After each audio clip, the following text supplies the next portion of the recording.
अब आते हैं नेक्स्ट टाइप का reaction, second type, that is displacement से पहले हम डिकम्पोजिशन कर लेते हैं। तो पहले डिकम्पोजिशन डाल दो, ठीक है।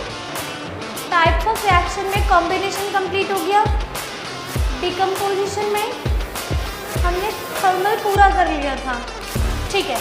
थर्मल डिकम्पोजिशन के आज पहले कुछ और एग्जाम्पल देखते हैं, ठीक है। अब आते हैं नेक्स्ट टाइप का reaction, second type, that is displacement से पहले हम डिकम्पोजिशन कर लेते हैं। तो पहले डिकम्पोजिशन डाल दो, ठीक है। डिस्प्लेसमेंट से पहले हम लोग डिकम्पोजिशन करेंगे, डिकम्पोजिशन रिएक्शन करें शुरू। डिकम्पोजिशन चलो। अब डिकम्पोजिशन मतलब टूटना। तो जब एक सिंगल कंपाउंड दो या दो से ज़्यादा कंपाउंड्स में ब्रेक हो जाता है तो उस रिएक्शन को हम क्या कहते हैं, डिकम्पोजिशन। अब मैं तुम्हें कहूँ इस पेन को मुझे तोड़ के दे दो, तो तोड़ने में कुछ एनर्जी जाएगी या अपने आप टूट जाएगा?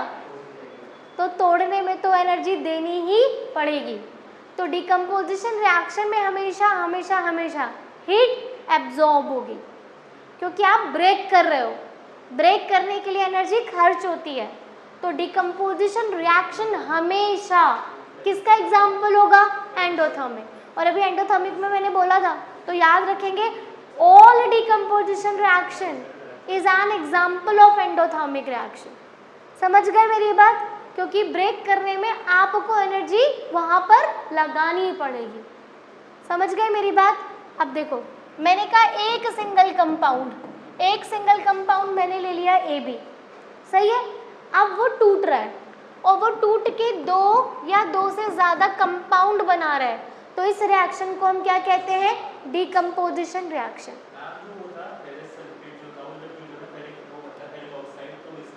वो डिकम्पोजिशन का एग्जाम्पल, राइट। अब देखो AB है ना, मैं यहाँ पर एनर्जी दूंगी। अब देखो मैं कितनी टाइप की एनर्जी दे सकती हूँ, मैं हीट एनर्जी दे सकती हूँ। तो वो डिकम्पोजिशन जिसमें मैं हीट दूंगी उसे हम थर्मल डिकम्पोजिशन बोलते हैं। कौन सी बोलते हैं? थर्मल। अभी सब लिखवाऊंगी पर मैं अभी बस समझा रही हूँ। मैं यहाँ पर डिकम्पोज करने के लिए जो एनर्जी दे रही हूँ, मे बी मैं हीट एनर्जी दूँ, तो जब मैं हीट एनर्जी दूंगी तब मैं उस डिकम्पोजिशन को कौन सा बोलूँगी, थर्मल डिकम्पोजिशन। समझ गए मेरी बात? हो सकता है कि हम लोग लाइट दें, जैसे कि सनलाइट, ठीक है। अगर मैं किसी कंपाउंड को सनलाइट की प्रेजेंस में डिकम्पोज कर रही हूँ तब आप लोग उसे बोलोगे फोटो डिकम्पोजिशन। क्या बोलोगे? फोटो। फोटो मतलब लाइट होता है, ठीक है बच्चों, ठीक है। तो जब मैं हीट दे दूंगी तो कौन सा डिकम्पोजिशन कहलाएगा, थर्मल डिकम्पोजिशन। जब आप लोग लाइट देकर ब्रेक करोगे, लाइट में सनलाइट भी आ सकता है, तब आप उसे फोटो डिकम्पोजिशन कहोगे, ठीक है ना, फोटो डिकम्पोजिशन, ठीक।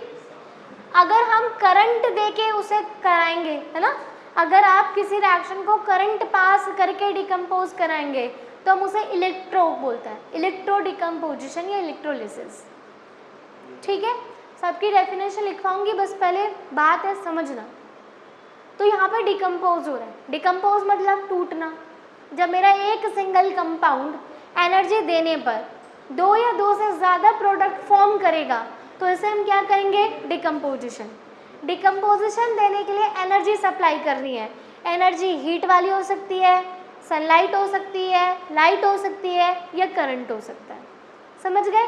तो पहले डेफिनेशन लिखते हैं डिकम्पोजिशन के। लिखो, decomposition reaction are those reaction, decomposition reaction are those reaction in which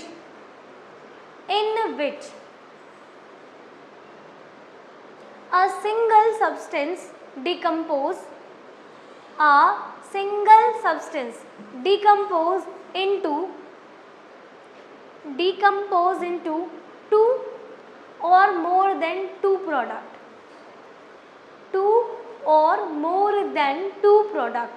अब एग्जाम्पल लिख लो, AB gives A+B, ठीक है। तो अब देख रहे हो कॉम्बिनेशन में क्या था, एक प्रोडक्ट बन रहा था जुड़ने के बाद और डिकम्पोजिशन में ठीक उल्टा हो रहा है, सही है ना। पहले एग्जांपल समझते हैं। अब पहले हेडिंग डाल दो थर्मल डिकम्पोजिशन, फर्स्ट हेडिंग डाल दो थर्मल डिकम्पोजिशन।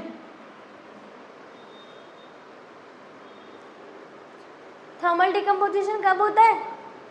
जब हम क्या देते हैं? Heat energy. क्या देते हैं हम लोग? Heat energy. अब सबसे बेस्ट एग्जाम्पल अभी बच्चे डिस्कस कर रहे थे, सबसे बेस्ट एग्जाम्पल हम लोग लेंगे फेरस सल्फेट। फेरस सल्फेट क्या है? FeSO4, है ना। अब बताओ ज़रा, हम लोगों ने डिस्कस किया था फेरस सल्फेट का कलर कौन सा था?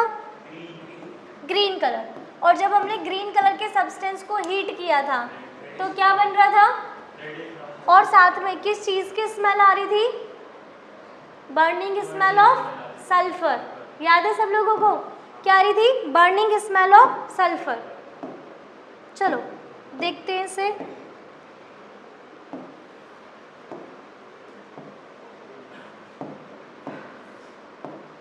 ये ना फेरस सल्फेट, फेरस सल्फेट का कौन सा क्रिस्टल होता है? ग्रीन कलर का, ठीक है ना। फेरस सल्फेट एक ग्रीन कलर का क्रिस्टल वाला कंपाउंड होता है। अब आप लोग इसे टेस्ट ट्यूब में डाल दो। जब आप इसे टेस्ट ट्यूब में गर्म करोगे ना तो पहले उसमें से ना कुछ फ्यूम्स निकलेंगी और उस फ्यूम में आपको एक स्मेल आएगी जो होती है बर्निंग स्मेल ऑफ सल्फर, ठीक है। और फिर आप लोग देखेंगे कि जो ग्रीन कलर का सब्सटेंस है वो किस में कन्वर्ट हो गया? तो आपका वो जो टेस्ट ट्यूब में ग्रीन कलर के सब्सटेंस को आप गर्म कर रहे थे ना, वो धीरे धीरे किस में कन्वर्ट होता जाएगा? ब्राउन कलर के पाउडर में। और साथ में वहाँ पे बर्निंग स्मेल ऑफ सल्फर भी आएगा। अब ऐसा क्यों हो रहा है? पहले तो ध्यान से सुने एग्जाम में क्वेश्चन कैसे आता है। एग्जाम में क्वेश्चन ऐसे आएगा, X is a green colour substance which on heating gives burning smell of sulfur and form Y compound which is of brown color. Then what is X? What is Y? Y burning smell of sulfur obtained and write it reaction. इस तरह से board में question आता है। वो बोलेंगे X एक substance है, ग्रीन कलर का है, जिसे गर्म करने पर बर्निंग स्मेल ऑफ सल्फर आया। फिर Y एक सब्सटेंस बना जो ब्राउन कलर का था। तो X क्या था? तो X क्या होगा? Ferrous sulphate. Y क्या होगा? Ferric oxide. और बर्निंग स्मेल क्यों आ रही है? क्योंकि सल्फर ट्राइऑक्साइड गैस बनेगी। रिएक्शन में दिखाती हूँ। देखो मैंने क्या बोला? फेरस सल्फेट है ग्रीन कलर का सब्सटेंस, तो फेरस सल्फेट इज FeSO4। अब आप इसे गर्म कर रहे हो ना, तो इसलिए एरो के ऊपर हम क्या लिखेंगे? हीट। जो भी हम देंगे उसे एरो के ऊपर लिखेंगे। अगर आप सनलाइट की प्रेजेंस में रिएक्शन करोगे तो इस एरो के ऊपर क्या लिख दोगे? सनलाइट। करंट पास करोगे तो एरो के ऊपर लिख दोगे करंट। समझ गए ना मेरी बात? तो फेरस सल्फेट में एरो के ऊपर हीट, हम इसे गर्म कर रहे हैं। तो अब क्या होगा? सल्फर डाइऑक्साइड पहले ब्रेक, सॉरी जो सल्फेट है ना, सल्फेट वो पहले ब्रेक होगा दो गैस में, एक सल्फर डाइऑक्साइड और एक गैस सल्फर ट्राइऑक्साइड, ठीक है। जो हमारा सल्फेट है ना वो पहले टूटेगा दो गैस में। रिएक्शन याद कर लेना एकदम टिप्स पे, ये रिएक्शन बोर्ड में बहुत बहुत बहुत ज़्यादा पूछी गई है। तो फेरस सल्फेट को गर्म किया जिससे सल्फर डाइऑक्साइड और सल्फर ट्राइऑक्साइड बना, ठीक है। अब बर्निंग स्मेल ऑफ सल्फर आ रही है SO2 की वजह से, ठीक है। यहाँ पे कौन सी गैस बन रही है? SO2। इसकी वजह से बर्निंग स्मेल ऑफ सल्फर आता है। याद रखना है कौन सी गैस की वजह से आ रहा है, ठीक है। अब जो मेरा FeSO4 है वो कन्वर्ट हो गया फेरिक ऑक्साइड Fe2O3, ठीक है। इनके नीचे कलर लिख लो ताकि बात याद रहे। ये ग्रीन कलर का है, ये ब्राउन कलर का है, और इसकी वजह से मुझे मिल रहा है burning smell, burning smell of sulphur, ठीक है जी। ये रिएक्शन बहुत बहुत बहुत इम्पोर्टेंट। फेरस सल्फेट हीट करने पे ferric oxide, sulphur dioxide, sulphur trioxide बना। क्या ये डिकम्पोजिशन रिएक्शन है? क्यों है? एक कंपाउंड 3 चीज़ों में टूट गया, और यही तो डिकम्पोजिशन है कि जब एक सिंगल रिएक्टेंट ब्रेक हो जाता है 2 या 2 से ज़्यादा प्रोडक्ट में, तो डिकम्पोजिशन रिएक्शन। समझ आ गया? कोई दिक्कत है क्या? अच्छे से याद करोगे इस रिएक्शन को, बहुत इंपॉर्टेंट है। हटा दूँ? नेक्स्ट रिएक्शन पे चले। अभी आप लोगों ने कैल्शियम कार्बोनेट बनाया है, बनाया क्या कैल्शियम कार्बोनेट? चलो तो बताओ, कैल्शियम कार्बोनेट का फॉर्मूला CaCO3। जब आप लोग CaCO3 को हीट कर दो तो क्या बनेगा? जल्दी से बनाओ। मैं क्या कह रही हूँ? CaCO3 कैल्शियम कार्बोनेट को हीट कर दो। अब मेरी बात ध्यान से सुनो, पूरी 10th क्लास में काम आने वाला है। रिएक्टेंट में अगर कार्बोनेट है ना, तो इधर पक्का CO2 मिलेगा ही मिलेगा। ठीक है, ये बात पूरी 10th क्लास में याद रखना। रिएक्टेंट की साइड अगर कार्बोनेट है ना, तो यहाँ पे 100% कार्बन डाइऑक्साइड गैस मिलेगी ही मिलेगी। अगर यहाँ पर नाइट्रेट आ जाए ना, NO3, ये तो नहीं होगा, अगर सल्फेट आ जाए तो यहाँ पर कौन सी गैस मिलेगी? ये तो होगा ही। समझ गए मेरी बात? ठीक है, चलो कैल्शियम कार्बोनेट है, कैल्शियम कार्बोनेट को मुझे क्या करना है? हीट करना है, क्योंकि मैं अभी तुम्हें थर्मल डिकम्पोजिशन सिखा रही हूँ। थर्मल में हम हीट देते हैं, तो कार्बोनेट गैस किस में टूट जाएगी? CO2 में टूट गई। अब बताओ, CO3 में से CO2 निकल गया तो क्या बचा? एक ऑक्सीजन। CO3 है ना, एक कार्बन चला गया, 3 ऑक्सीजन में से 2 ऑक्सीजन चले गए, तो कितने ऑक्सीजन बचा? एक, वो कैल्शियम के साथ रह जाएगा, CaO, कैल्शियम ऑक्साइड। ठीक है ना? कैल्शियम कार्बोनेट हीट करने पर कैल्शियम ऑक्साइड बनाता है और रिलीज करता है कार्बन डाइऑक्साइड गैस। CO का कॉमन नेम बताओ, अभी डिस्कस हुआ है ना, कैल्शियम ऑक्साइड, क्विकलाइन। CO का कॉमन नेम क्या है? क्विकलाइन। इस रिएक्शन को हम यूज़ करते हैं सीमेंट बनाने में, तो एग्जाम में ये भी क्वेश्चन पूछा गया है। X is a substance which is used for the formation of cement. Then what is X? That is calcium carbonate. Calcium carbonate use होता है सीमेंट बनाने में, तो लिख लो, this reaction is used in the formation of cement. This reaction is used in the formation of cement. बहुत मतलब ऐसे ही पूछी जाती हैं चीज़ें कि ये इस कलर का है, उसके बाद इसमें बदल गया, या ये इस चीज़ में यूज़ होता है तो वो क्या है। अभी आप लोग एक कंपाउंड पढ़ोगे जो पहले फोटोग्राफी में यूज़ होता था, ठीक है, तो बोलेंगे X is a substance which is use in photography, what is X। अभी ऐसे ये भी है, X is a substance which is use in formation of cement. Calcium oxide cement बनाने में यूज होता है, तो हम कैल्शियम कार्बोनेट ले आते हैं। What is calcium carbonate? पत्थर, कौन से? चूना पत्थर, है ना। हम चूना पत्थर लाते हैं, उसे गर्म करके कैल्शियम ऑक्साइड क्रिएट करते हैं, जिससे हम सीमेंट बनाते हैं। समझ आ गया? कोई दिक्कत है क्या? अभी हमें डिकम्पोजिशन में बहुत सारी टाइप की रिएक्शन सॉल्व करनी है। टाइप्स ऑफ रिएक्शन में कॉम्बिनेशन कंप्लीट हो गया। डिकम्पोजिशन में हमने थर्मल पूरा कर लिया था, ठीक है। थर्मल डिकम्पोजिशन के आज पहले कुछ और एग्जाम्पल देखते हैं, ठीक है। ये मेरे पास है सेकंड एग्जाम्पल। बच्चों सारे एग्जाम्पल्स लिख लेना कॉपी में एक एक करके। पहला डिकम्पोजिशन हमने किसका पढ़ा था? कैल्शियम कार्बोनेट का, है ना। किसका पढ़ा था? Calcium carbonate. Calcium carbonate use कहाँ पे हो रहा था? सीमेंट फॉर्मेशन में। कैल्शियम कार्बोनेट से क्या बन रहा था? Calcium oxide. और कैल्शियम ऑक्साइड सीमेंट का एक सबसे इम्पॉर्टेंट कंपाउंड है ना। सीमेंट बहुत सारी चीज़ों को मिक्स करके बनता है, सीमेंट कोई एक चीज़ नहीं होती है। तो सीमेंट बनाने में जो मेजर प्रोडक्ट यूज़ होता है दैट इज़ कैल्शियम ऑक्साइड, जो तुमने कैल्शियम कार्बोनेट से बनाया था। सही है। दूसरा एग्जाम्पल, पहला एग्जाम्पल हो गया। दूसरे एग्जाम्पल में मैं ले रही हूँ पोटेशियम क्लोरेट। क्या ले रहे हैं? Potassium chlorate, that is not potassium chloride, KClO3। Potassium chlorate. अब थर्मल डिकम्पोज कर रही हूँ तो क्या करना पड़ेगा, हीट एनर्जी देनी पड़ेगी। तो अब मैं यहाँ पर इसको गर्म कर रही हूँ, तो हीट करते हैं। अच्छा एक बात बताओ, डिकम्पोजिशन करने के लिए आपको एनर्जी की सप्लाई करनी क्यों पड़ रही है? क्योंकि आपको बॉन्ड तोड़ने पड़ रहे हैं, सही है ना। आपने बोला डिकम्पोजिशन में एक सिंगल कंपाउंड दो या दो से ज़्यादा चीज़ों में टूटेगा, तो टूटेगा तो बॉन्ड टूटेंगे, तो बॉन्ड को तोड़ने के लिए एनर्जी देनी पड़ती है ना, दैट्स वाई। ठीक है, तो इसीलिए जितने भी डिकम्पोजिशन रिएक्शन होती हैं उनमें आपको एनर्जी प्रोवाइड करनी पड़ती है ताकि आप बॉन्ड को ब्रेक कर सको। मेरी वॉइस क्लियर हो रही है, ये थोड़ी कम करूँ?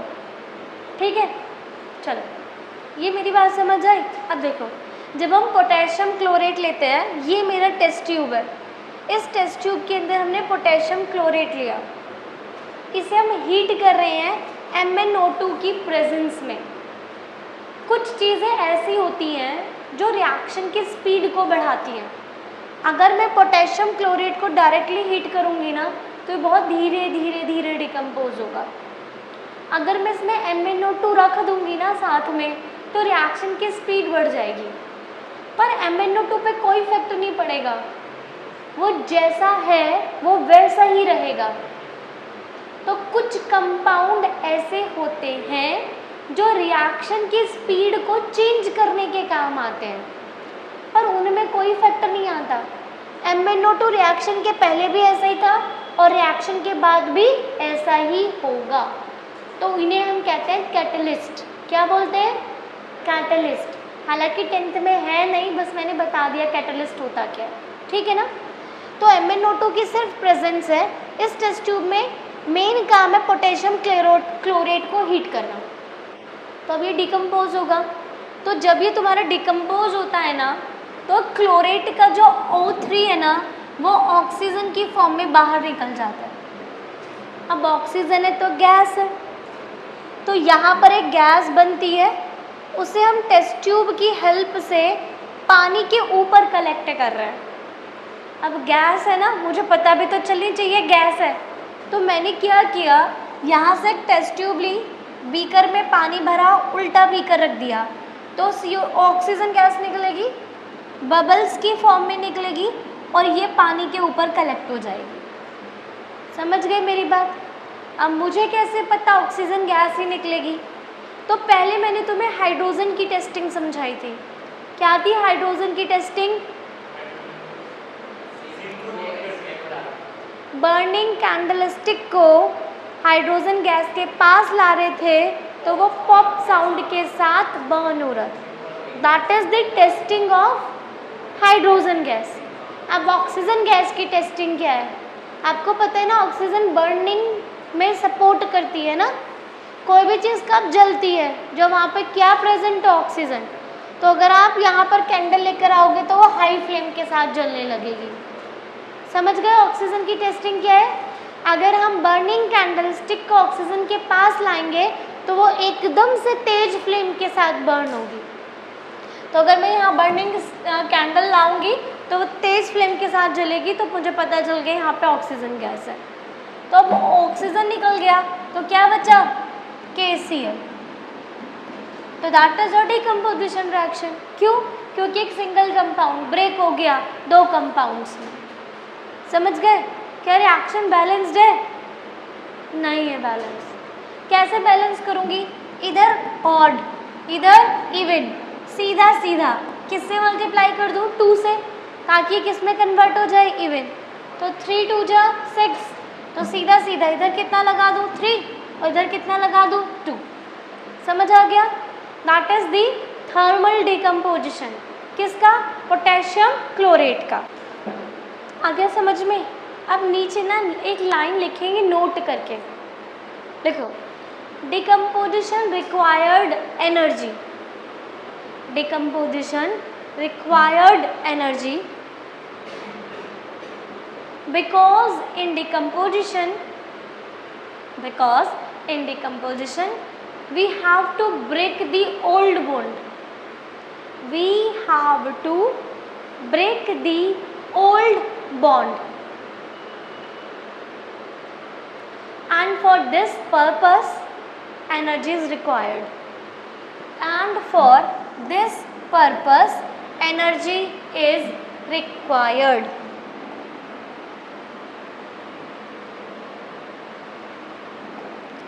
चलो जी, हो गया। अब तुम्हारे सामने एक most most most important reaction, एक हमने फेरस सल्फेट की थी और दूसरी आज ये कर रहे हैं। फेरस सल्फेट और लेड नाइट्रेट, ये दोनों की रिएक्शन बहुत इम्पॉर्टेंट है क्योंकि इनके अंदर कलर चेंज हो रहा है और जो ऑब्जर्वेशन है वो आप देख पाते हो, ठीक है। तो यहाँ पर देखो, ये मेरे पास क्या है, ये मेरे पास है लेड नाइट्रेट, ठीक है। क्या है मेरे पास, लेड नाइट्रेट। लेड नाइट्रेट है ना, कौन से कलर का होता है, वाइट कलर का पाउडर होता है, ठीक है। लेड नाइट्रेट कौन से कलर का पाउडर होता है, लिख लेती हूँ पहले। लेड नाइट्रेट का कोई फॉर्मूला बताएगा मुझे, PbNO3 का होल ट्वाइस, लेड की वैलेंसी 2, नाइट्रेट की वैलेंसी 1, ठीक है। तो अब मैंने फिर से एक टेस्ट ट्यूब लिया, इसके अंदर मैंने लेड नाइट्रेट डाल दिया जो वाइट कलर का पाउडर है, ठीक है। अब हम इसे क्या कर रहे हैं, बर्नर की हेल्प से गर्म कर रहे हैं। तो जब आप इसे बर्नर की हेल्प से गर्म कर रहे हो ना, तो इसके अंदर से पहले कुछ फ्यूम्स निकल रहे हैं जिनका कलर रेडिश ब्राउन है, ठीक है। जिसका कलर कैसा है, ब्राउन लिखना आप लोग एनसीईआरटी में, ब्राउन कलर है, ठीक है। अब आप लोग देख रहे हो नाइट्रेट है, तो कौन सी गैस निकल रही होगी, नाइट्रोजन डाइऑक्साइड गैस, सही है ना। कौन सी गैस निकल रही होगी, नाइट्रोजन डाइऑक्साइड। तो मैं यहाँ पे एरो बना के लिख देती हूँ NO2, और इसी का कौन सा कलर है, ब्राउन कलर है ना। तो ये ब्राउन कलर की फ्यूम्स के साथ निकल रहा है, ठीक है। फिर क्या हुआ, यहाँ पर कुछ बचा, जो बचा था ना उसका पहले तो कलर ये था, कैसा कलर है, थोड़ा सा रेडिश ब्राउन सा है, लेकिन ठंडा होने के बाद ये येलो कलर में कन्वर्ट हो जाता है। और हमारी एनसीईआरटी में ये येलो कलर है तो हम इसे येलो कलर ही याद रखेंगे, लेकिन एक्चुअली में जब ये बनता है ना तो उसका ये कलर होता है, जब ये ठंडा हो जाता है ना तब इस कलर में कन्वर्ट हो जाता है, ठीक है। और इसका कलर क्या होता है, वाइट। इसे आप कलरलेस भी बोल सकते हो, है ना। एग्जाम में ऐसे भी आ सकता है कि X is a colourless compound which on heating convert into yellow colour substance. तो कलरलेस सब्सटेंस है, गर्म करने पर किसमें कन्वर्ट हो गया, येलो कलर में, और साथ में रेड या ब्राउन कलर की फ्यूम्स निकल रही हैं जो किसकी वजह से है, नाइट्रोजन डाइऑक्साइड। अब क्या बन रहा है, यहाँ पर बन रहा है आपका लेड ऑक्साइड। क्या बन रहा है, लेड ऑक्साइड, PbO, ठीक है। साथ में ऑक्सीजन गैस भी निकल रही है। ये नाइट्रेट था ना, O2 में कन्वर्ट हो गया और साथ में क्या निकाल रहा है, ऑक्सीजन, ठीक है। तो ये रिएक्शन आपको थर्मल डिकम्पोजिशन की याद रखनी है, बहुत बहुत बहुत ज़्यादा इम्पॉर्टेंट है। एक फेरस सल्फेट की और एक लेड नाइट्रेट की। तो इसके नीचे कलर याद रखेंगे, लेड नाइट्रेट वाइट कलर का पाउडर है, हमने इसको हीट किया, हीट करने पे बन रहा है लेड ऑक्साइड। लेड ऑक्साइड का येलो कलर आप लोग याद रखेंगे क्योंकि एनसीईआरटी में येलो कलर है, ठीक है। पर ये ठंडा होने पे येलो कलर में कन्वर्ट होता है। फ्यूम्स निकल रही हैं ब्राउन कलर की due to formation of NO2 और साथ में ऑक्सीजन गैस। क्या मेरी रिएक्शन बैलेंस्ड है? अब आप लोग बैलेंस करके दोगे मुझे, बैलेंस करके दे दो, मैं नहीं करूँगी एट बैलेंस।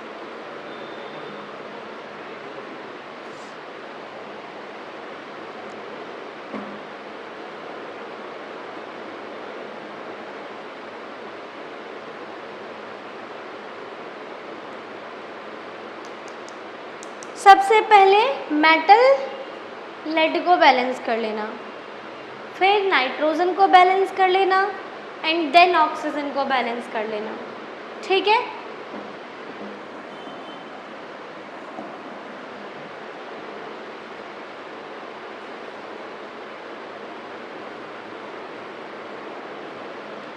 लेड 1, यहाँ पर भी लेड 1, नाइट्रोजन 2, तो इधर मुझे 2 की मल्टीप्लाई करनी होगी, ठीक है।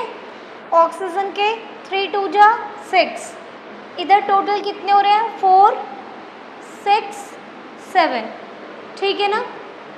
तो ऑक्सीजन के क्या हो रहे हैं डिसबैलेंस्ड हो रहे हैं, सही है गलत है। तो अब मुझे ऑक्सीजन को बैलेंस करने के लिए इवन टर्म क्रिएट करनी है, ऑड इसकी वजह से है, तो इधर किससे मल्टीप्लाई करनी पड़ेगी 2, तो इधर भी किससे मल्टीप्लाई करनी पड़ेगी 2, लेड के 2 लेड के 2। अब नाइट्रोजन के टोटल कितने हो गए 4, सही है ना, सही है गलत है भाई। इधर देखो 2 2 जा 4, तो नाइट्रोजन के 4 थे, तो इधर मैंने 4 से मल्टीप्लाई कर दिया। 3 2 जा 6 6 2 जा 12, तो इधर ऑक्सीजन के टोटल कितने हैं 12। 3 2 जा 6 6 2 जा 12, तो इधर ऑक्सीजन के टोटल कितने हैं 12। अब इधर चेक कर लें, इधर कितने हैं 2, 4 2 जा 8, और इधर कितने हैं 2, हो गए ना 12 बैलेंस्ड। दोबारा समझाऊं, ओके।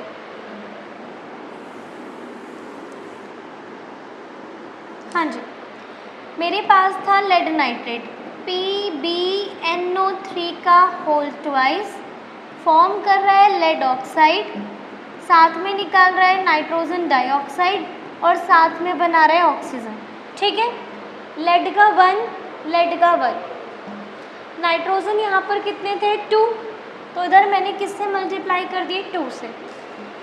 अब ऑक्सीजन का इधर कितना है 6, इधर देखो 1 2 2 जा 4, तो 4 + 1 5 6 और 7, तो इधर ऑड है इधर इवन है, तो जो ऑड है उसे इवन में बनाना पड़ेगा, तो इसकी किससे मल्टीप्लाई करनी पड़ेगी 2 से, ताकि ये इवन में बदल जाए।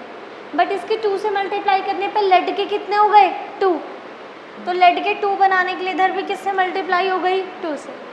अब नाइट्रोजन के कितने हो गए 2 2 2 जा 4, सही है।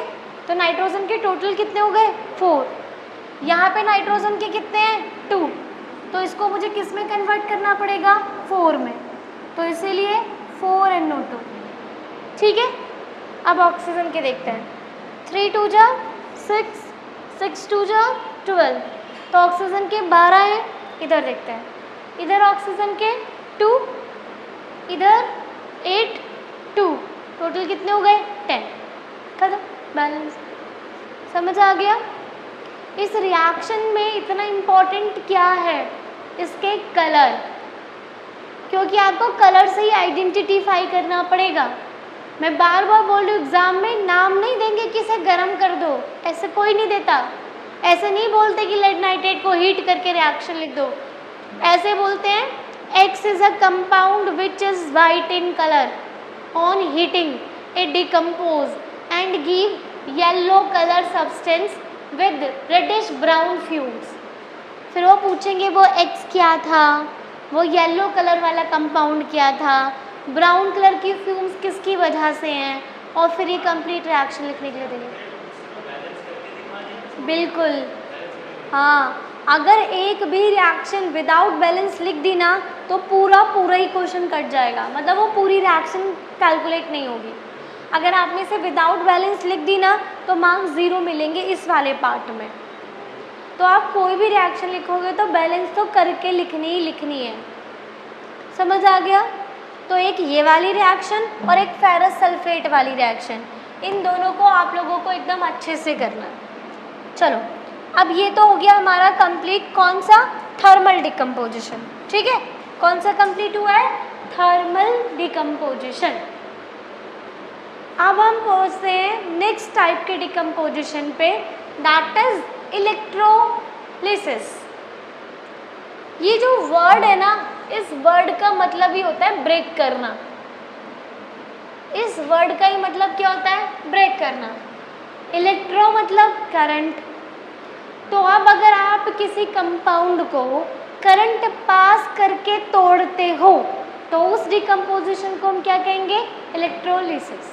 ठीक है, तो लिखो the reaction in which decomposition, definition लिख रहे हैं हम इसकी इलेक्ट्रोलिसिस डिकम्पोजिशन की। द रिएक्शन इन विच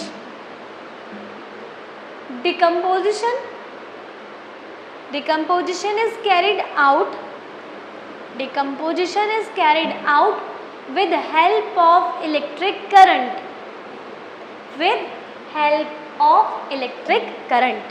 ठीक है, अब अगर आप किसी रिएक्शन को डिकम्पोज कर रहे हो किसकी हेल्प से? करंट, मतलब आप उसमें करंट पास करने वाले हो तो फिर वो टूट जाएगा, तो उस डिकम्पोजिशन को हम क्या कहते हैं? इलेक्ट्रोलिसिस। समझ आ गया? ये जो डायग्राम है ना वो तुम्हारी एनसीईआरटी की बुक में एक्टिविटी है और इस पर बहुत सारे क्वेश्चंस पूछे गए हैं। अब मैं समझाती हूँ। पहले आप लोग मुझे बताओ, बैटरी के दो टर्मिनल्स होते हैं ना, एक टर्मिनल कौन सा होता है? पॉजिटिव। एक टर्मिनल कैसे होता है? आप लोग रिमोट में सेल डालते हो तो सेल में ऐसे पॉजिटिव नेगेटिव देख के डालते हो ना, तो एक तरफ क्या लगा होता है? पॉजिटिव साइन, एक तरफ क्या लगा होता है? नेगेटिव। सही है ना? अब आप जिस इलेक्ट्रोड को, इलेक्ट्रोड क्या होता है? कोई भी मेटल की रॉड, ये मेटल की रॉड है, मैं बैटरी के पॉजिटिव टर्मिनल से एक तार निकाल के इससे जोड़ दूंगी। ठीक है, एक और रॉड लूँगी और बैटरी के नेगेटिव टर्मिनल से एक तार निकाल के उसे जोड़ दूंगी। तो जो मेटल की रॉड्स होती है ना, let this is your metallic rod, ठीक है, और ये भी तुम्हारी मेटल की एक रॉड है। तो इस रॉड को मैंने पॉजिटिव टर्मिनल से वायर की हेल्प से कनेक्ट किया, इस रॉड को मैंने नेगेटिव टर्मिनल से कनेक्ट किया। तो वो वाला इलेक्ट्रोड जो पॉजिटिव से कनेक्ट होता है उसे आप एनोड बोलते हो। क्या बोलते हो? तो इस इलेक्ट्रोड को मैं क्या बोलूँगी? एनोड। और जो नेगेटिव से कनेक्ट होता है उसे हम क्या कहते हैं? कैथोड। समझ आ गया? Anode, cathode. सही है क्या? कोई दिक्कत है क्या? अब आपके एक्सपेरिमेंट को देख लेते हैं। आप लोगों ने यहाँ पर एक प्लास्टिक मग लिया है, ठीक है, इस प्लास्टिक मग में नीचे दो होल कर दिए और उन होल में ना आपने वही इलेक्ट्रोड को डाल दिया जो मैं भी आपको बता रही हूँ। तो ये मेरी 6 वोल्ट की बैटरी है, मैंने पॉजिटिव टर्मिनल यहाँ पे कनेक्ट किया, नेगेटिव टर्मिनल यहाँ पे कनेक्ट किया, तो ये मेरा कैथोड है और ये मेरा क्या है? एनोड। ठीक है, अब हमने पानी भर दिया और उसके ऊपर रख दी उल्टी टेस्ट ट्यूब, ठीक है, स्विच को कर दिया ऑन। तो जब आप लोग स्विच को ऑन करेंगे तो उसमें क्या पास होगी? Electric current. आप लोगों को याद है मैंने कॉम्बिनेशन में एक रिएक्शन कराई थी, H2 + O2 गिव्स वाटर। याद है आप लोगों को? मैंने कहा था अगर हम हाइड्रोजन और ऑक्सीजन गैस को कंबाइन करते हैं तो क्या बनता है? वाटर। तो वाटर दो गैस से मिलकर बना है ना, तो जब डिकम्पोज होगा तो जिससे बना है उसमें टूट जाएगा। सही कह रही हूँ?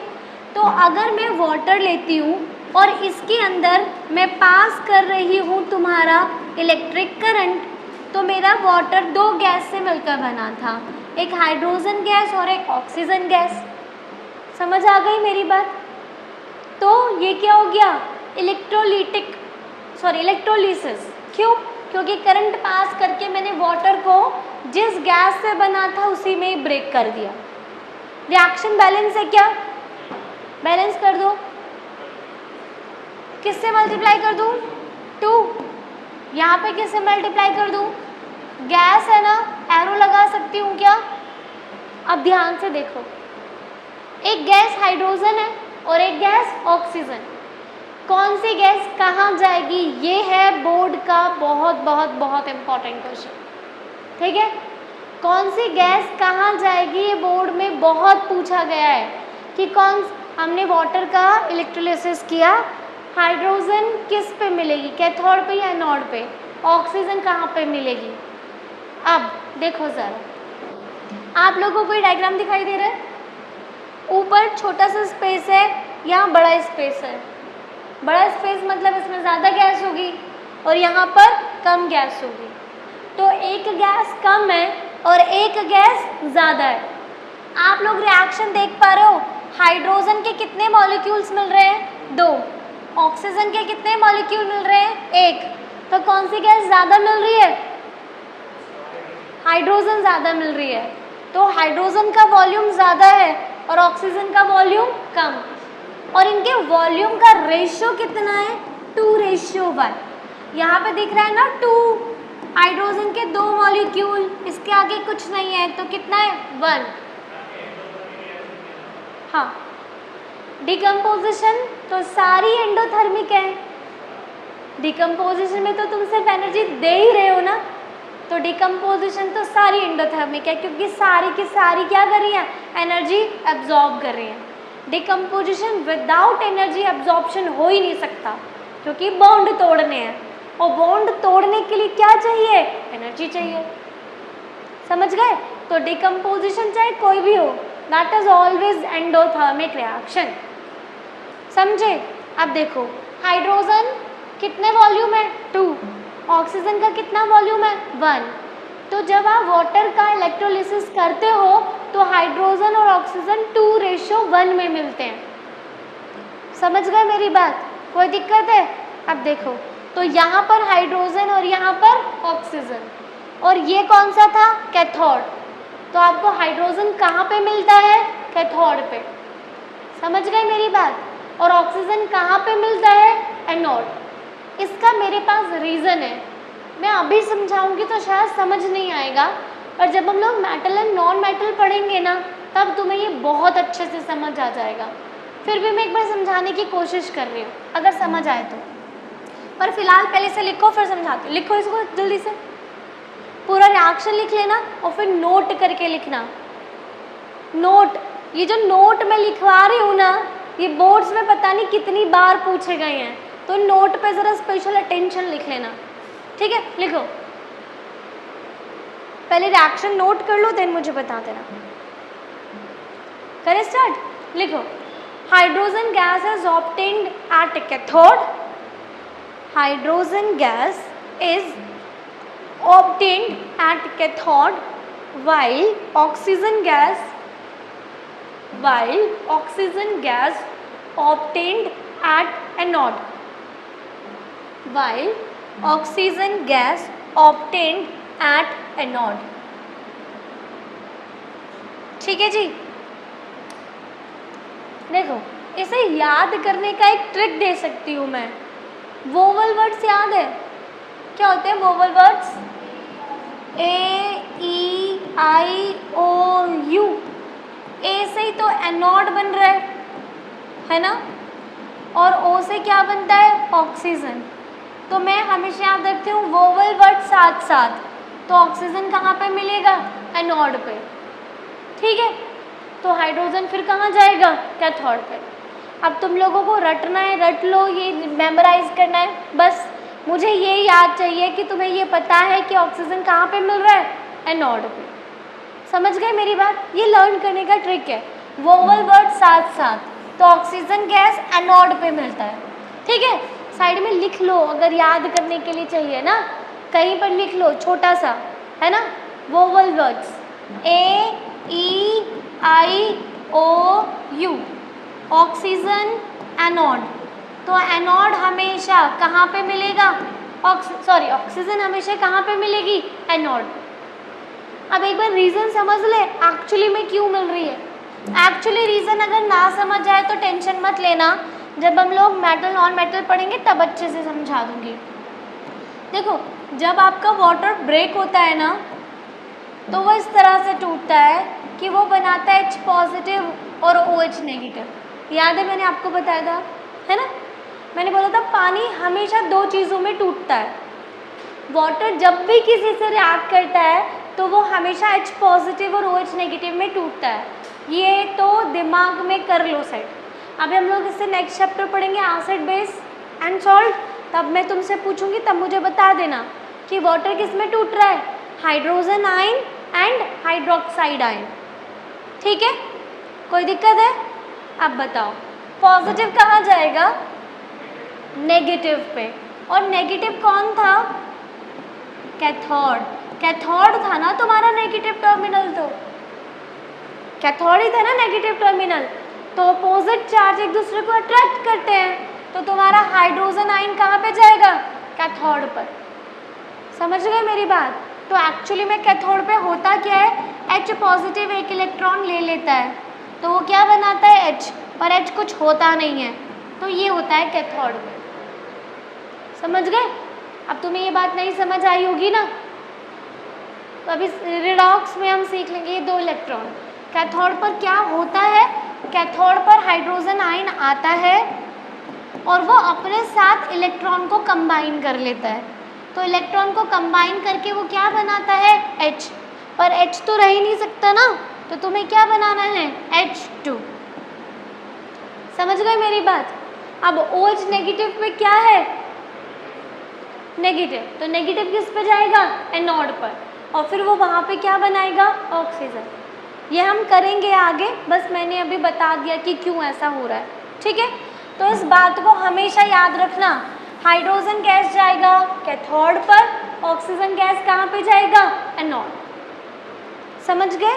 क्या दोनों गैस इक्वल वॉल्यूम में मिल रही हैं? नहीं। कौन सी गैस ज़्यादा मिल रही है? हाइड्रोजन। कौन सी गैस कम मिल रही है? इनका रेशो क्या है? 2 रेशो। तो हम नोट करके लिखो, on the electrolysis of water, on the electrolysis of water, hydrogen gas and oxygen gas, hydrogen gas and oxygen gas are obtained in 2:1 by volume, 2:1 by volume, ठीक है? हाइड्रोजन गैस और oxygen gas आपको जो मिल रही हैं उनके volume का ratio कितना है? 2:1।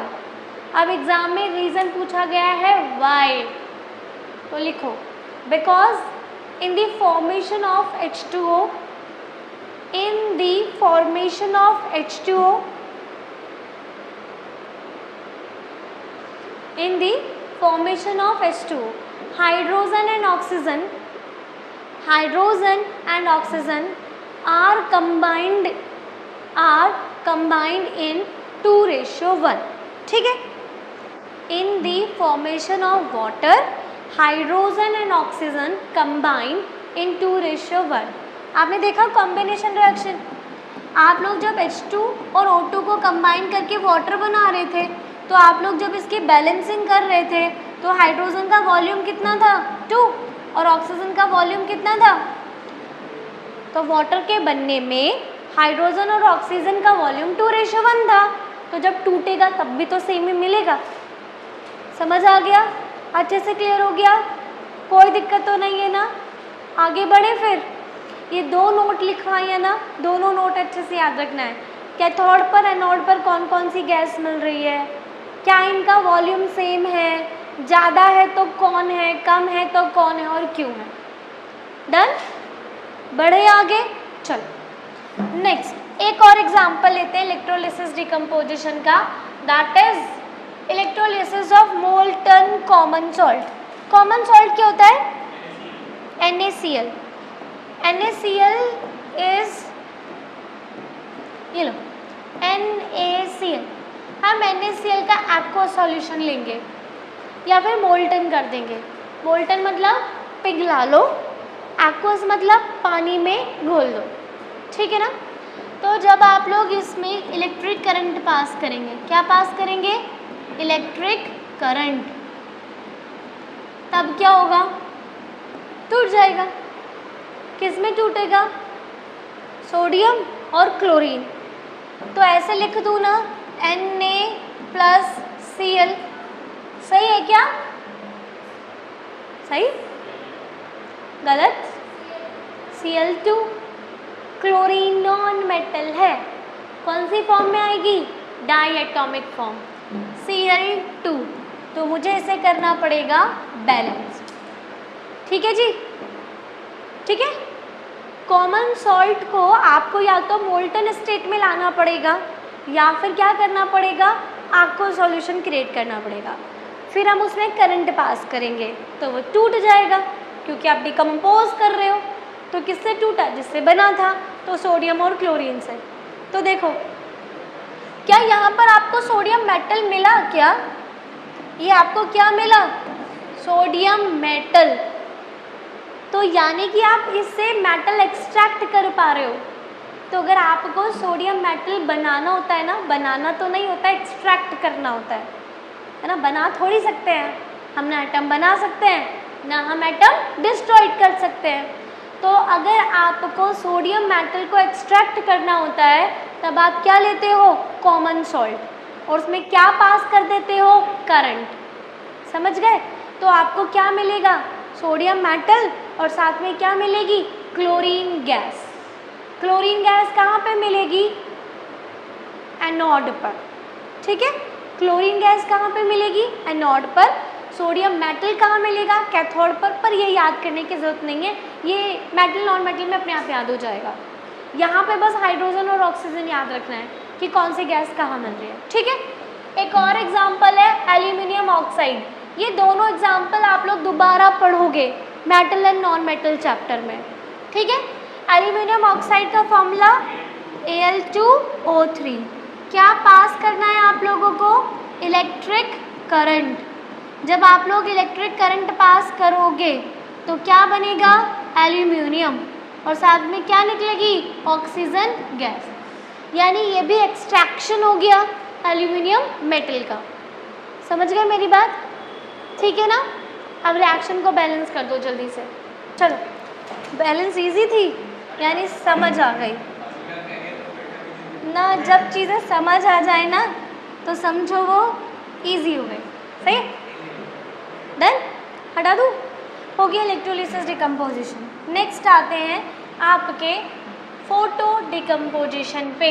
What is photo decomposition? Light. जब आप किसी भी कंपाउंड का डिकम्पोजिशन लाइट की वजह से करते हो तब हम उसे क्या कहते हैं? Photo decomposition. अच्छे से फोटो ही क्यों बोला, लाइट डिकम्पोजिशन क्यों नहीं बोला? नहीं, क्योंकि जो हमारी लाइट होती है ना वो एक्चुअली में छोटे छोटे पैकेट्स हैं। जब आप लोग 11th क्लास में आएंगे तो आपको पता चलेगा लाइट छोटे छोटे पैकेट से मिलकर बनी है जिन्हें हम फोटोन कहते हैं। Photon, that's why photo. ठीक है, तो लाइट फोटोन से मिलकर बनी है, एक पैकेट, और उस पैकेट में एक एनर्जी होती है। तो जब लाइट मुझ पे डल रही है ना तो मुझ पे पैकेट्स डल रहे हैं और मेरी बॉडी में भी पैकेट्स को एब्जॉर्ब कर रही है, तो मेरे में एनर्जी लाइट की वजह से आ रही। कुछ ऐसा नहीं, बहुत सारी। हम फोटॉन्स को कितना एब्जॉर्ब कर पा रहे हैं वो उस चीज़ पर डिपेंड करता है। सही है ना, कोई दिक्कत? तो फोटो डिकम्पोजिशन मतलब लाइट एब्जॉर्ब करके जो डिकम्पोज हो। हाँ जी,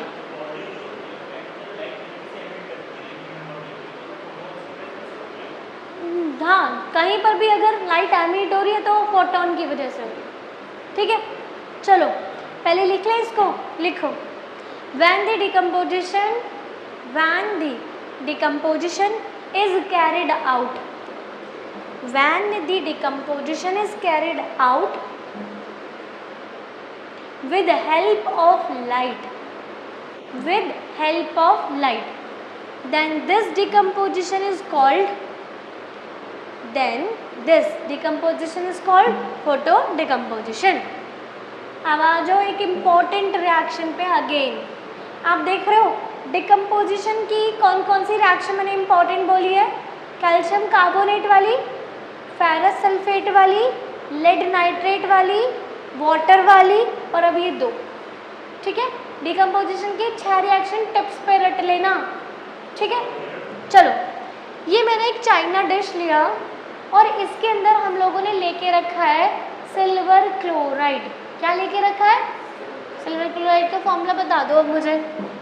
सिल्वर क्लोराइड का फॉर्मूला AgCl है ना। सिल्वर क्लोराइड का फॉर्मूला AgCl। ठीक है जी। सिल्वर क्लोराइड का कलर क्या होता है? वाइट। ठीक है, वाइट कलर का पाउडर। ठीक, मैंने इसके ऊपर रखा लाइट। आप इसे सनलाइट लिख लेना। सनलाइट को मैं Hμ से भी रिप्रेजेंट कर सकता है। ठीक है, या तो सनलाइट लिख दो या Hμ लिख दो, एक ही बात है। ठीक, मुझे लाइट डालना था ना AgCl कंपाउंड पर, तो आप एच म्यू भी लिख सकते हो। म्यूज फ्रिक्वेंसी, ठीक है, या फिर लिख दो सनलाइट। कोई एक चीज़ लिखनी है, दोनों नहीं लिखनी है, ठीक है। अब देखो, ये मैंने चाइना डिश लिया, इसमें सिल्वर क्लोराइड डाल दिया और यहाँ से आने दी लाइट, सही है। तो अब क्या होगा, डिकम्पोजिशन। डिकम्पोजिशन में क्या होता है, बॉन्ड टूटते हैं, और बॉन्ड टूटने के लिए एनर्जी चाहिए जो सनलाइट दे रही है, समझ गए। तो अब बॉन्ड टूटेगा तो ऐसे तो राइट क्या बनेगा, Ag प्लस Cl2, ठीक है। सिल्वर का कलर क्या होता है, सिल्वर का कलर सिल्वर ग्रेइश वाइट, ठीक है। सिल्वर का कलर है ग्रेइश वाइट, सिल्वर, इसलिए यहाँ ग्रे कलर है, ये बचा है ना। सिल्वर क्लोराइड से सिल्वर बना जिसका कलर है ग्रेइश वाइट, और ये जो गैस निकलती दिखाई दे रही है वो कौन सी है, क्लोरीन, ठीक है। क्लोरीन का कलर थोड़ा ग्रीनिश येलो होता है, हल्का सा green and then yellow, pure yellow नहीं है ये, ग्रीनिश येलो है, ठीक है। तो इस क्लोरीन गैस का कलर याद रखना है, ठीक है, ग्रीनिश येलो, प्योर येलो नहीं है, हल्का सा ग्रीन शेड है। और ये जो रिएक्शन है वो कहाँ यूज़ होती है, ये बहुत इंपॉर्टेंट है। एग्ज़ाम में क्वेश्चन आया है, X is a compound which is used in black and white photography. पहले ज़माने के कैमरे देखे जिनमें वो रोल डालते थे, एक रील निकलती थी, वो रील को हम ऐसे लाइट में देखते थे, उसे बनाने में ये कंपाउंड यूज़ होता है, AgCl, समझ गए। तो लिखो, पहले रिएक्शन लिख लो, बैलेंस कर लेना, अब तो बैलेंस कर ही लो खुद ही, बस ख़त्म। 2AgCl 2Ag, ठीक है, लिखो दिस। अच्छा, क्लोरीन के नीचे कलर लिख लो, ग्रीनिश येलो, कलर नहीं भूलेंगे, बार बार बोल रही हूँ, नहीं, बिल्कुल नहीं, इसे एब्जॉर्ब करना है वो, ठीक है। चलो, क्या लिखना है, ग्रीनिश येलो, क्लोरीन के नीचे कलर नहीं भूलोगे, जितने भी कंपाउंड के कलर बोले हैं मैंने, सिर्फ यही चैप्टर जिसमें इतना कलर पे ज़्यादा प्रेशर दे रही हूँ मैं, तो इसके कलर नहीं भूलोगे, ठीक है। लिखो, this reaction is used in, this reaction, हाँ लिख लो, चलो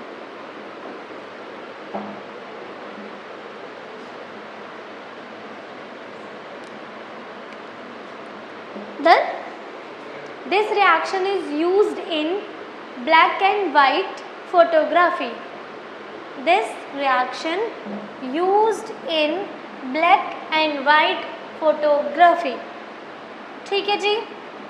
चलो दूसरा एग्जाम्पल बिल्कुल सिमिलर, बस कंपाउंड है AgBr, सिल्वर ब्रोमाइड, फिर से वही सनलाइट रखा तो उसका डिकम्पोजिशन हो गया।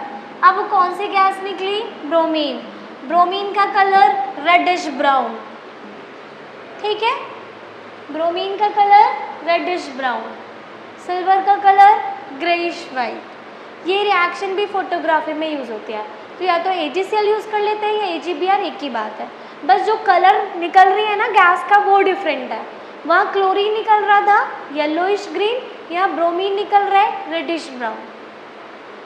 तो इन गैस का कलर रटना है, समझ गए ना मेरी बात, ठीक हो गया। आप लोगों का डिकम्पोजिशन खत्म, रेडिश ब्राउन, ब्रोमीन का कलर रेडिश ब्राउन, ठीक। तो हमने कॉम्बिनेशन कर लिया, हमने डिकम्पोजिशन कर लिया। अब पहले इन पे कुछ क्वेश्चंस डिस्कस करते हैं। आपका जो डिकम्पोजिशन है दैट इज़ ऑलवेज एंडोथर्मल, क्यों, बॉन्ड तोड़ने, बॉन्ड तोड़ने के लिए एनर्जी चाहिए, तो आप एनर्जी से दोगे और वो एनर्जी एब्जॉर्ब कर लेगा, फिर उसे बॉन्ड तोड़ देगा। तो decomposition is always a endothermic reaction. दूसरा, आप लोगों ने रिएक्शन ऑब्जर्व की, H2 को O2 में जोड़ा तो वाटर बना, और वाटर में अगर करंट पास कर दिया तो ये H2 और O2 में बदल गया। तो क्या मैं ये कह सकती हूँ डीकम्पोजिशन रिएक्शन जस्ट ऑपोजिट है कॉम्बिनेशन रिएक्शन। और एग्जाम में बोला है कि इसे प्रूफ करके दो, तो ये रहा प्रूफ। जब आप हाइड्रोजन को ऑक्सीजन में कंबाइन करते हो तो वाटर बनता है, और वाटर में अगर करंट को पास कर दो तो बस एक बात याद रखो, जब तोड़ने में एनर्जी लग रही है तो जोड़ने में एनर्जी निकल रही होगी। तोड़ने के लिए एनर्जी दे रहे हो ना, तो जोड़ने में एनर्जी निकल रही होगी। समझ गए मेरी बात? ठीक है, तो नोट करके लिखो। Decomposition reaction is just opposite. Decomposition reaction is just opposite to the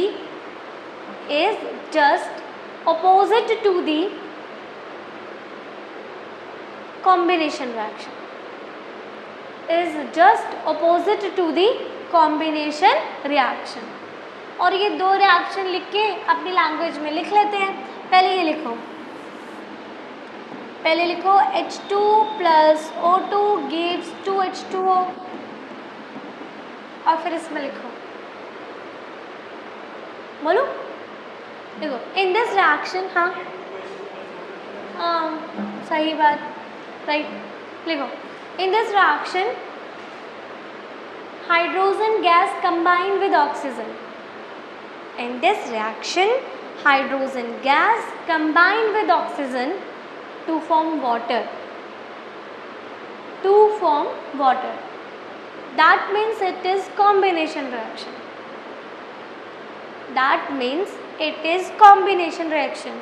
क्या है ये combination?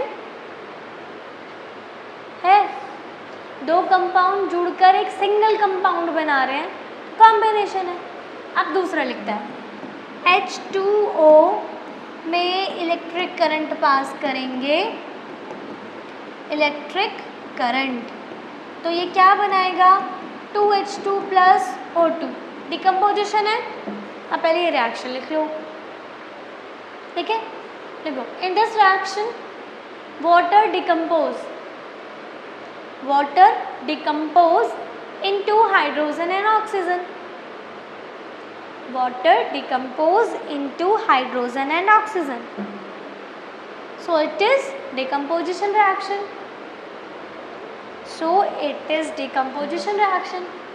Which is just opposite to combination, hence proved. Done?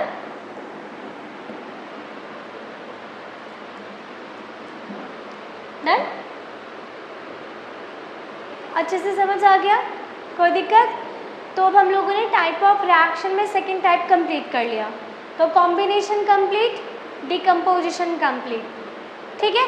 अब नेक्स्ट क्लास में करेंगे डिस्प्लेसमेंट रिएक्शन। डन।